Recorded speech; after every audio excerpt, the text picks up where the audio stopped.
Bienvenue dans cette nouvelle vidéo consacrée aux sessions et aux cookies.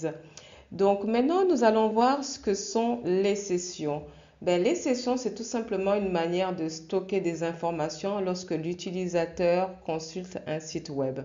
Donc, contrairement aux cookies qui sont gérés, qui sont stockés dans le navigateur, donc les sessions sont gérées du côté serveur. Donc, nous allons voir à présent comment créer des sessions. Donc, je vous invite à ouvrir votre éditeur de code et nous allons commencer. Alors, dans un premier temps, nous allons démarrer une session. Et pour démarrer une session, on utilise la fonction session start. Voilà. Ensuite, dès que nous avons démarré une session, nous allons définir une variable session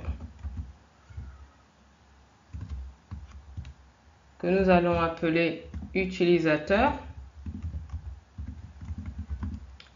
et qui aura comme valeur Gladys. Voilà.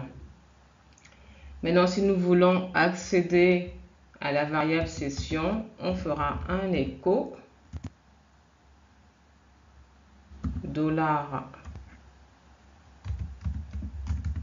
$session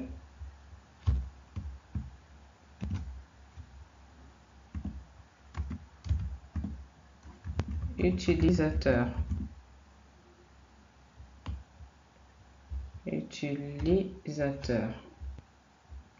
Voilà, donc je fais un point virgule, j'enregistre et je vais aller sur le navigateur pour voir ce que ça donne.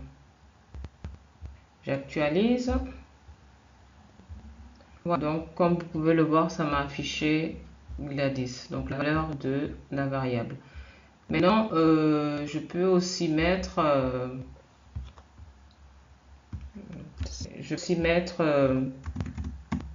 cette variable de session dans une variable, on va dire que je vais appeler nom.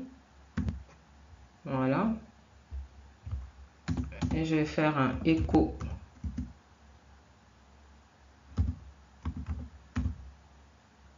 Voilà. J'enregistre. Bon, je vais donner un autre nom pour qu'on puisse bien voir la différence. Glad Dev. J'enregistre. Je vais faire quelque chose un peu plus, une petite phrase. Donc, bonjour. Voilà. J'enregistre et je vais sur le navigateur. J'actualise. Voilà, vous voyez, il m'a bien mis bonjour Gladev.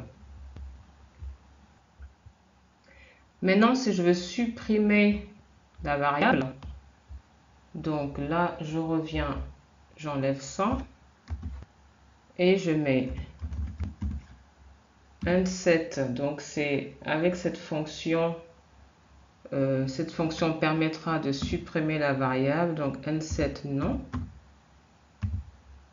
Voilà. J'enregistre.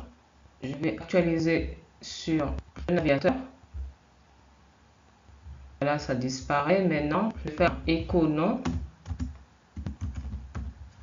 Écho non. J'actualise. Je reviens. J'actualise. Et donc, comme vous pouvez le voir, il me dit que la variable non est indéfinie. Donc, il a supprimé la variable. Donc, du coup, voilà, il ne la reconnaît pas. Donc, voilà, maintenant pour détruire totalement la session, on utilise la variable session destroy. Voilà, donc on utilise cette fonction et session destroy, ça détruira totalement la session. Donc voilà, j'espère que ce petit tuto vous sera utile et que j'ai été assez claire dans mes explications. Donc c'est fini pour la partie cookies et sessions. Dans le prochain tuto, nous verrons la programmation orientée objet. Donc, je vous dis alors à bientôt et merci pour votre attention. Au revoir.